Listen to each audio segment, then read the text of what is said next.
LLB প্রথম পর্বের ষষ্ঠ পত্র কোর্স নম্বর 506 বাংলাদেশের শ্রম আইনের অন্তর্ভুক্ত শিল্প বিরোধ বিষয়ক আলোচনায় আপনাদের স্বাগত জানাই। আজ আমরা শিল্প বিরোধের কারণ ও পক্ষসমূহ এবং নিষ্পত্তির প্রক্রিয়া নিয়ে আলোচনা করব।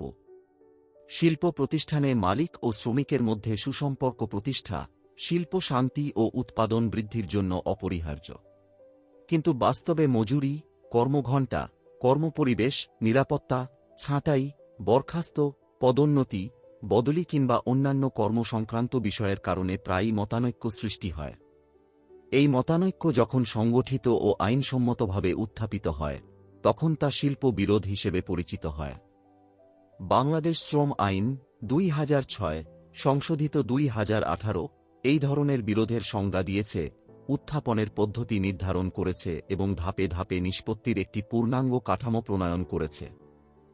বাংলাদেশ শ্রম আইন 2006 এর ধারা 2(টি) অনুযায়ী শিল্প বিরোধ বলতে মালিক ও মালিকের মধ্যে, মালিক ও শ্রমিকের মধ্যে অথবা শ্রমিক ও শ্রমিকের মধ্যে এমন কোনো বিরোধ বা মতানৈক্যকে বোঝায় যা শ্রমিকের নিয়োগ, চাকরির শর্তাবলী, কর্মপরিবেশ, বরখাস্ত, শাস্তিমূলক ব্যবস্থা, মজুরি, কর্মঘণ্টা বা অন্যান্য কর্মসম্পর্কিত বিষয়ে সৃষ্টি হয়।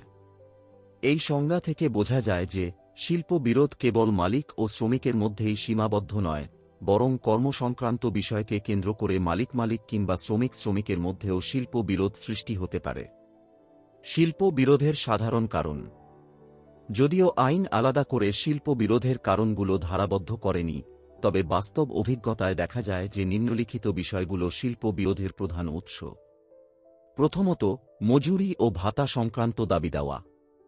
দ্বিতীয়ত, কর্মঘণ্টা, ওভারটাইম ও ছুটি নিয়ে বিরোধ। তৃতীয়ত, নিরাপত্তা ও স্বাস্থ্যবিধি পর্যাপ্ত না থাকা। চতুর্থত, শ্রমিক ছাঁটাই, বরখাস্ত বা শাস্তিমূলক ব্যবস্থা।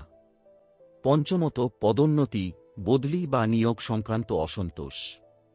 ষষ্ঠত, ট্রেড ইউনিয়নের দাবি ও সাংগঠনিক কার্যক্রম। এসব কারণে পক্ষগুলোর মধ্যে বিশ্বাসের ঘাটতি সৃষ্টি হয় এবং বিরোধ সংগঠিত রূপ ধারণ করে। শিল্প বিরোধের পক্ষসমূহ। একটি শিল্প বিরোধে সাধারণত যেসব পক্ষ থাকে সেগুলো হল: প্রথমত, মালিক। দ্বিতীয়ত, শ্রমিক। তৃতীয়ত, শ্রমিকদের পক্ষে প্রতিনিধিত্বকারী কালেকটিভ বার্গেইনিং এজেন্ট বা সিবিএ বা নিবন্ধিত ট্রেড ইউনিয়ন। চতুর্থত, কোনো ক্ষেত্রে মালিকদের সংগঠন। আইন অনুযায়ী অধিকাংশ শিল্প বিরোধে শ্রমিক পক্ষের প্রতিনিধিত্ব করে সিবিএ। শিল্প বিরোধ উত্থাপন ও নিষ্পত্তির প্রক্রিয়া। বাংলাদেশ শ্রম আইন শিল্প বিরোধ নিষ্পত্তির জন্য একটি পর্যায়ক্রমিক ও শান্তিপূর্ণ পদ্ধতি নির্ধারণ করেছে, যাতে হঠাৎ করে ধর্মঘট বা লকআউটের মাধ্যমে শিল্প কার্যক্রম ব্যাহত না হয়। ধারা 209 অনুযায়ী কোনো বিরোধ তখনই শিল্প বিরোধ হিসেবে গণ্য হবে যখন তা আইনসম্মতভাবে উত্থাপিত হয়, অর্থাৎ মালিক বা শ্রমিকদের প্রতিনিধিত্বকারী সিবিএ লিখিতভাবে অপর পক্ষকে তাদের দাবি বা অভিযোগ জানাবে। আইনের বিধান অনুসরণ না করে উত্থাপিত কোনো দাবি শিল্প বিরোধ হিসেবে স্বীকৃত হবে না। প্রথম ধাপ, সরাসরি আলোচনা। শিল্প বিরোধ নিষ্পত্তির প্রথম ও প্রধান ধাপ হল পারস্পরিক আলোচনার মাধ্যমে সমাধান। ধারা 210 অনুযায়ী এক পক্ষ অপর পক্ষকে লিখিত নোটিশ দেবে। নোটিশ পাওয়ার পর নির্দিষ্ট সময়ের মধ্যে আলোচনা শুরু করতে হবে। আলোচনার উদ্দেশ্য হবে পারস্পরিক সমঝোতার মাধ্যমে বিরোধ মীমাংসা করা। এই পর্যায়ে যদি সমাধান হয়, তবে উভয় পক্ষের স্বাক্ষরে একটি লিখিত সমঝোতা দলিল প্রস্তুত করা হবে, যা আইনগতভাবে বাধ্যতামূলক হবে। দ্বিতীয় ধাপ, সালিসি। যদি সরাসরি আলোচনায় বিরোধ নিষ্পত্তি না হয়, তখন উভয় পক্ষ বা যে কোনো এক পক্ষ সরকার নিযুক্ত কনসিলিয়াটরের কাছে আবেদন করতে পারে। কনসিলিয়াটর উভয় পক্ষকে ডেকে বৈঠক করেন, যুক্তিতর্ক শোনেন এবং তাদের মধ্যে সমঝোতা প্রতিষ্ঠার চেষ্টা করেন।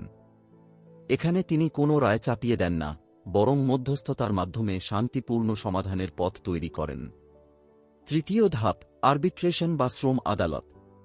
যদি সালিসিও ব্যর্থ হয়, তখন উভয় পক্ষের সম্মতিক্রমে বিষয়টি আরবিট্রেটর এর নিকট ন্যস্ত করা যেতে পারে, অথবা আইন অনুযায়ী বিষয়টি শ্রম আদালতে প্রেরণ করা যেতে পারে। শ্রম আদালত সাক্ষ্য প্রমাণ গ্রহণ করে এবং শুনানি শেষে আইনানুগ রায় প্রদান করে। ওই রায়ের বিরুদ্ধে নির্দিষ্ট শর্তে শ্রম আপিল ট্রাইব্যুনালে আপিল করা যায়। সমঝোতা ও রায়ের আইনি কার্যকারিতা। বাংলাদেশ শ্রম আইন অনুযায়ী আলোচনার মাধ্যমে বা সালিসি কিংবা আদালতের মাধ্যমে গৃহীত যে কোনো সিদ্ধান্ত বা সমঝোতা সংশ্লিষ্ট পক্ষগুলোর জন্য আইনগতভাবে বাধ্যতামূলক।